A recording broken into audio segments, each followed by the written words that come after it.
Il-Partit Nazzjonalista jilmenta mill-fatt li nhar it-tnejn il-Gvern se jkun qed iressa iż-żwieġ bejn koppji tal-istess sess bħala waħda mill-ewwel liġijiet tiegħu f'din il-leġislatura.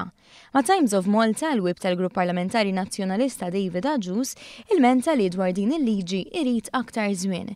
Iżda il-wib tal-Gvern Byron Camilleri iddikjara s-sorpriża tiegħu b'din id-dikjarazzjoni u tenna li fl-aħħar xhur il-Partit Nazzjonalista għalli m'għandux diffikultà li tgħaddi din il-liġi ma jafx għaliex l-Oppożizzjoni qed issib diffikultà issa. Fuq kollox id-diskussjoni għandha ssir fil-Parlament. Kif wedna fil-programm elettorali tagħna u kif wedna waqt il-kampanja elettorali, il-ħsieb tal-Gvern hija propju fl-ewwel ġurnata ta' wara l-ftuħ tal-Parlament sabiex anke nibdew niddiskutu din il-liġi ta' żwieġ indaqs. Matul il-kampanja elettorali il-Partit Nazzjonalista għalilna diversi drabi li anke hu issa qed jaqbel ma' din il-liġi għal daqstant nistennew li l-Partit Nazzjonalista sabiex jiġi fil-Parlament u jikkopera mal-Gvern sabiex inkunu nistgħu ngħaddu anke din il-liġi mill-Parlament. Jirħsibu li din il-liġi tgħaddi qabel mal-Parlament jieqaf għas-sajf f'Awwissu.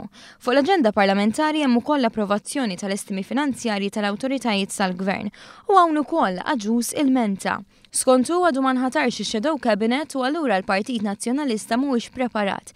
Iżda Camilleri tenna li l-pajjiż ma jistax jaqaf joqgħod jistenna lill-Oppożizzjoni. Il-Gvern l-interess tagħna huwa li naqblu mal-Oppożizzjoni nkun nistgħu mmexxu l-affarijiet fil-Parlament. Però jekk l-Oppożizzjoni ser tibqa' ma tagħtinix risposti jew inkella l-Oppożizzjoni se tipponi għal kollox kif qed tagħmel matul l-aħħar leġislatura, il-Gvern ma jkollux għażla oħra ħlief li nimxu l qudiem bil-programm elettorali tagħna sabiex inwettqu dak li wedna. Camilleri tem jgħid li l-Gvern għandu mandat ċar biex iwettaq il-programm tiegħu u dan huwa li se jkun qed jagħmel b'rispett b'mod immedjat.